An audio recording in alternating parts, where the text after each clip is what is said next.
Hello guys, कैसे हैं आप सभी। वेलकम बैक टू जारफ अड्डा। मैं प्रियांशी शर्मा, आपकी होम साइंस मेंटर, और इस सेशन में आपका स्वागत करती हूँ। सेशन को करेंगे लाइक एंड शेयर, एंड जिसने भी चैनल सब्सक्राइब नहीं किया है, तो first of all channel subscribe कर लीजिए, बेल आइकन को प्रेस कर लीजिए, क्योंकि ये सेशन आपके लिए बहुत इंपॉर्टेंट होने वाला है। क्योंकि अगर आप जा रहे हैं पीएचडी का इंटरव्यू देने के लिए, तो ये सेशन आप जरूर से देख कर जाइए। ये सेशन में मैं आपको ये सारी चीजें बता दूं कि इंटरव्यू में जब आप जाएंगे तो क्या क्या आपसे सवाल वहां पे पूछे जाएंगे, जो कि सारे बच्चों का मोस्ट कॉमन अभी क्वेश्चन बना हुआ है। मैम, दिल्ली यूनिवर्सिटी का इंटरव्यू है, मैम बता दीजिए। मैम, ये इंटरव्यू जब आप किसी भी यूनिवर्सिटी का देंगे तो वहां पे आपके लिए काफी ज्यादा आपके लिए बेनिफिट आउट हो जाएगा। अगर आप ये सेशन देखकर चले जाते हैं तो जरूर से आपको बेनिफिट करने वाला है, ठीक है। तो सेशन में एंड तक बने रहिएगा। कुछ टिप्स एंड ट्रिक्स मैं आप लोगों को दूंगी।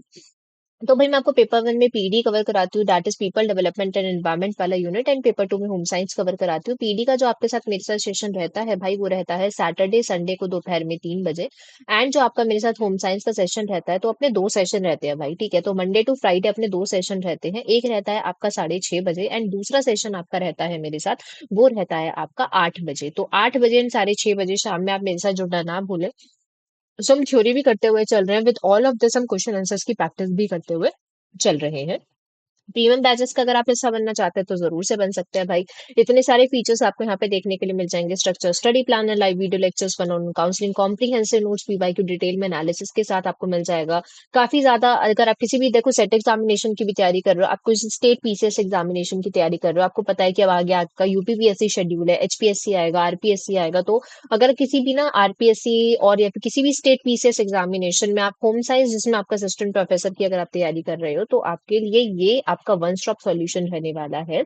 बिकॉज आपको पता है कि जैसे नेट का जो सिलेबस है, it is a base syllabus for all of that, ठीक है। तो पीवाईक्यूज आपको मिल जाएंगे, मॉक टेस्ट है, सीबीटी टेस्ट आपको यहाँ पे देखने के लिए मिलेंगे, कॉम्प्रिहेंसिव नोट्स आपको मिल जाएंगे। बिल्कुल बढ़िया तरीके से हम सारी चीजों को कर लेते हैं। चलो, तो बिल्कुल अब हम स्टार्ट करते हैं अपना, कि आपकी क्या क्या चीजें आपके इंटरव्यू में आपकी पूछी जाने वाली हैं। तो एक चीज आप ना याद रखो कि इंटरव्यू में जब आप जाओगे, ठीक है। अगर मैं दिल्ली यूनिवर्सिटी के इंटरव्यू की बात करूँ, तो ऐसे आप बस मानो कि मैम आधे आधे घंटे के स्लॉट होता है, ऐसा कुछ भी नहीं होता है। ये स्लॉट्स रहते हैं आपके 5 से 10 मिनट के अप्रोक्स, ठीक है। यूजुअली तो 5 5 मिनट के स्लॉट्स ये लोग एलोकेट करते हैं, ठीक है। फर्स्ट ऑफ ऑल, तो 5 5 मिनट के हिसाब से आपकी सारी चीजें रहती हैं, ठीक है। बट अगर किसी का अच्छा प्रपोजल होता है, या अच्छा, जैसे कि जो जब मैंने अपने टाइम पे इंटरव्यू दिया था, तो मेरा जो इंटरव्यू था वो 15 मिनट चल गया था, बिकॉज मेरा टॉपिक बहुत ज्यादा प्यारा था। एंड मेरा मास्टर्स का वर्क काफी ज्यादा इंटरेस्टिंग था, तो उसी में सारी चीजें मतलब थोड़ा टाइम लग गया था। तो 5 से 10 मिनट आप लगा लो, इतना आपका इंटरव्यू रहने वाला है, ठीक है। पहले तो आपका टाइम का हो गया, सारी चीजें बढ़िया हो गई। तो अपने टाइम स्लॉट जो भी आपको दिया जाएगा, आप पहले ही पहुंच जाना। लास्ट मिनट आप हिसल सिचुएशन अपने लिए मत क्रिएट करना, ठीक है। लिस्ट आपको निकलती, जैसे कि अगर मैं अपने होम साइंस की बात करूँ ना, तो लेडी विंग कॉलेज की साइट पे होम साइंस वाले बच्चों के लिए, अगर मैं पर्टिकुलरली दिल्ली यूनिवर्सिटी की बात करती हूँ, तो वहां पे आपको अपडेट मिल जाता है। आपके नाम के हिसाब से आपका सारा का सारा लिस्ट होता है कि आपका कौन से नंबर पे आपका इंटरव्यू आएगा, और आपका कितने टाइम वाला आपका स्लॉट वो रहने वाला है, ठीक है। आगे पीछे होता ही रहता है because of management and all, but आपको ये चीज याद रखने, टाइम से पहले आप लोगों को वहां पे पहुंच जाना है, ठीक है। और दूसरी चीज है कि आपका जो स्लॉट होगा वो 5 से 10 मिनट का होगा, ठीक है। अब इसके अकॉर्डिंग आप बोलोगे मैम हमको क्या क्या प्रिपेयर करके जाना है। फर्स्ट ऑफ ऑल, आपको अपने प्रपोजल के बारे में पता होना चाहिए कि आपका जो प्रपोजल है, आपका टॉपिक मेन क्या है, what is your broad area, ठीक है। अपना आपका एरिया क्या है, आपका सिग्निफिकेंस क्या है, क्यों आप वो स्टडी करना चाहते हैं, सिग्निफिकेंस क्या है आपके उसमें, क्या आपका क्या नई चीज है, क्या नोवल्टी है, ठीक है, कि क्यों आपका टॉपिक थोड़ा सा नोवल टॉपिक है। तो वो सारी चीजें आपको पता होनी चाहिए। तो अपने प्रपोजल बहुत अच्छे से आप करके जाना। With all of this, what will be your objectives, ठीक है। आपके ऑब्जेक्टिव्स आपके क्या रहने वाले, तो अपना प्रपोजल बहुत अच्छे से कर लेना, ठीक है। विद ऑल ऑफ दिस, जैसे मेरे केस में हुआ था ना, यूजुअली लोगों से ना उनका मास्टर्स का जो रिसर्च वर्क होता है वो भी पूछ लिया जाता है। तो आप अपने मास्टर्स वाला जो भी आपने काम किया था, क्योंकि वो आपका एक अर्लियर रिसर्च का एक्सपीरियंस है जो कि आपने अपने एकेडमिक्स में गेन किया है, तो इट्स वेरी इंपॉर्टेंट कि आप अपने जो मास्टर्स का जो भी आपका रिसर्च वर्क रहा है, ठीक है, मास्टर्स का जो रिसर्च वर्क रहा है उसको बहुत अच्छे से आप फॉलो करके जाएंगे। यूजुअली लोग अपना प्रपोजल कर जाते हैं बट अपना मास्टर्स का वर्क नहीं देख के जाते हैं, बट इट्स वेरी इंपॉर्टेंट कि आपको अपने मास्टर्स के वर्क के बारे में बहुत अच्छे से थॉरो नॉलेज हुआ, वो आपने किया है, ठीक है। तो you should be aware about कि उसकी लिमिटेशंस क्या थी, ठीक है, आपका एडवांटेज क्या था, आपने वो स्टडी क्या करी थी, क्यों करी थी, कितना सैंपल साइज था, ठीक है। ये सारी चीजें आपको पता होनी चाहिए। जैसे कि मेरा एनपीडी था, न्यू प्रोडक्ट डेवलपमेंट मैंने किया था, तो मैंने कौन कौन से प्रोडक्ट बनाए थे, मेरा रिजल्ट उसका क्या क्या निकला था, ठीक है? तो हर चीज आपको वहां पे पता होनी चाहिए। तो मैंने कॉस्टिंग भी करी थी, तो मेरे उसमें कॉस्टिंग कितनी कितनी गई थी, ठीक है? तो आपको जो आपका एब्स्ट्रैक्ट होता है ना, तो आई विल रिकमेंड यू अपना एब्स्ट्रैक्ट, ठीक है? एब्स्ट्रैक्ट अपना लर्न कर जाना, जिसमें ही आपको अपने पूरे के पूरे उसके टॉपिक के बारे में, क्योंकि एब्स्ट्रैक्ट हमारा क्या होता है, रिसर्च वर्क में जब अपनी अपनी थीसिस अपने लिखते हैं ना भाई, तो उसके आगे हम सबसे पहले एब्स्ट्रैक्ट वाला पेज लगाते हैं, जिसमें हम सारी चीजें लिख देते हैं। उसके बारे में थोड़ा इंट्रोडक्शन होता है, उसके उसके ऑब्जेक्टिव हो जाएंगे, डिफरेंट डिफरेंट फेजेस वगैरह सारी चीजें उसके अंदर हम मेंशन कर देते हैं, और उसके अंदर हम अपना रिजल्ट भी बता देते हैं, ठीक है? तो आप अपना एब्स्ट्रैक्ट लर्न कर जाना, मतलब आपके पास ना, अगर आपसे गलती से पूछ लिया जाए कि आपके मास्टर्स का वर्क क्या था, एटलीस्ट जब आप अपना एब्स्ट्रैक्ट ही रटे हुए होंगे, लर्न किए हुए होंगे, तो आपको अपने रिसर्च का पता होगा, और आप एटलीस्ट वहां पे 4 से 5 मिनट वहां पे बोल पाएंगे। ठीक है, समझ रहे हो इस चीज को, what I am trying to say? आपको अपना रिसर्च वर्क बहुत अच्छे से पता हुआ होना चाहिए कि आपका रिसर्च वर्क था क्या, ऑब्जेक्टिव क्या थे, आपका डिसएडवांटेज क्या था उसका, या फिर डिसएडवांटेज कह लो, या फिर आपका लिमिटेशन क्या था। The correct word is the limitation है, कि आपका लिमिटेशन क्या था, आपको क्या कमी लगी अपने रिसर्च वर्क के अंदर। क्योंकि मोस्ट ऑफ द चिल्ड्रन क्या करते हैं, वो अपना मास्टर्स वाला वर्क ही लेके अपने पीएचडी में आगे उसको थोड़ा सा और ब्रॉड कर देते हैं, ठीक है?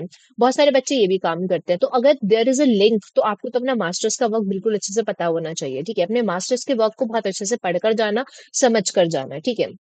प्रपोजल अपना देख लेना। विद ऑल ऑफ दिस, आपको अपने बारे में तो भैया सेल्फ, अपने बारे में भी आपको पता होना चाहिए। जैसे कि भाई कई बार ना इंटरव्यू के टाइम पे ना कुछ बच्चे बहुत ज्यादा थोड़े से घबरा जाते हैं। वो ये मतलब ना, उन्हें पता होता है कि भाई उनका 12th कब हुआ था, ग्रेजुएशन कब हुआ था, बट वो इतना थोड़ा घबरा जाते हैं ना, तो वो एकदम बता नहीं पाते हैं, ठीक है? उनका जेआरएफ कब हुआ था, या फिर उनका यूजीसी नेट कब हुआ था, ठीक है? तो थोड़ा सा अपना सेल्फ के बारे में प्रिपेयर होके जाना, ठीक है? थोड़ी सी तैयारी करनी स्टार्ट कर दो, शीशे के सामने खड़े होकर अपनी थोड़ी सी प्रैक्टिस करनी शुरू करो, कि आप कैसे बात कर सकते हैं, कैसे आप सारी चीजें कर सकते हैं। तो इट इज वेरी इंपॉर्टेंट कि आपको सारी चीजें पता हो, अपने बारे में भी पता हो, अपने मास्टर्स के प्रपोजल के बारे में पता हो ना, आपका 12th कहाँ से हुआ था, आपका ग्रेजुएशन पोस्ट ग्रेजुएशन आपका कौन से कॉलेज से हुआ था, ठीक है? आपके कितने परसेंट आपके आए थे, ठीक है? कितना आपका सीजीपीए पता, तो ये सारी चीजें भी आपको पता हुए होनी चाहिए, ठीक है? आप अपनी सेफर साइड के लिए अपना प्रिपेयर होके ही चलो, ठीक है? तो ये सारी चीजें जो कि आपको बहुत ज्यादा जरूरी है आपको पता होनी। आप रिसर्च क्यों करना चाहते हो, ठीक है? It's very important what is the reason behind, कि अगर आपको आपको पहले कोई वर्क एक्सपीरियंस है, ठीक है? आप किसी प्रोजेक्ट में थे, आप किसी जॉब में थे, ठीक है? तो उसका भी हो सकता है आपसे पूछ लिया जाए, ठीक है? विद ऑल ऑफ दिस, सबसे पहली चीज ये है कि अभी आपकी इंटरव्यू की डेट्स मतलब आपकी इंटरव्यू की डेट्स आ चुकी हैं। अगर मैं दिल्ली यूनिवर्सिटी के अपने डिपार्टमेंट की अगर मैं बात करूं, Lady Irwin college and institute of home economics की दिल्ली यूनिवर्सिटी में, सो डेट्स आप लोगों के पास आपके इंटरव्यू की ऑलरेडी है ही। But I would recommend you कि इंटरव्यू से पहले, प्रायरली, अभी जैसे आने वाला है ना, तो just start mailing your mailing. आप कर सकते हैं, मेलिंग करना शुरू कीजिए, ठीक है? अपना प्रपोजल, ठीक है, बहुत सारे प्रोफेसर्स को। रीजन बीइंग, अब जो आपको लगता है, फॉर एग्जांपल जैसे मैंने एक ऑलरेडी वीडियो भी आप लोगों के लिए बनाया था कि आप अपने सुपरवाइजर को कैसे अप्रोच कर सकते हैं, तो प्लेलिस्ट में आप जाके वो वाला वीडियो भी देख सकते हो। तो आप अपना प्रपोजल ना उठा के मेल करना स्टार्ट करो, पहले से ही प्रायरली आपको कनेक्ट करना पड़ेगा अपने सुपरवाइजर्स को, ठीक है? सुपरवाइजर को प्रायरली आप कनेक्ट करना स्टार्ट करो। आप बिल्कुल वहां जाके फ्रेश बैठ जाओ कि भाई हम आपको कोई टीचर ले ले, ऐसा नहीं होता है भाई, ठीक है? It is not like that, things are not gonna in that way. आपको पहले से ही या तो आप मेल करो किसी सुपरवाइजर को, ठीक है? उनसे कनेक्ट करने की कोशिश करो, ठीक है? उनको अपना एरिया ऑफ इंटरेस्ट दिखाओ, उनका एरिया ऑफ इंटरेस्ट जानो, उनके हिसाब से फिर अपना थोड़ा सा प्रपोजल थोड़ा सा मॉडिफाई करो। If the teacher is interested in your project, she will start helping you, कि भाई आप ना इस प्रोजेक्ट में ना अपने अपने अपने आप पीएचडी के वर्क में आप ये वाला ऑब्जेक्टिव भी आप एड ऑन कर सकते हो या इसे हटा सकते हो। She will gonna help you, but it is very important that आप पहले से ही अपने सुपरवाइजर से आप कनेक्ट करेंगे, ठीक है? It's a humble request to all of you that अपने सुपरवाइजर से प्रायरली कनेक्ट कर लीजिएगा। अगर प्रायरली कनेक्ट नहीं करोगे तो आपको वहां पे इंटरव्यू में कोई आपको ही क्यों लेगा, ठीक है? What is the reason behind that? अगर आप एक नॉन नेट वाले भी हो, आपका एक सेकंड कैटेगरी भी क्वालिफाई है, ठीक है? आपका जेआरएफ नहीं है, you are a non JRF person, और एक सामने आपका जेआरएफ वाला पर्सन है। मैंने अपने सामने ये चीजें बहुत देखी हैं।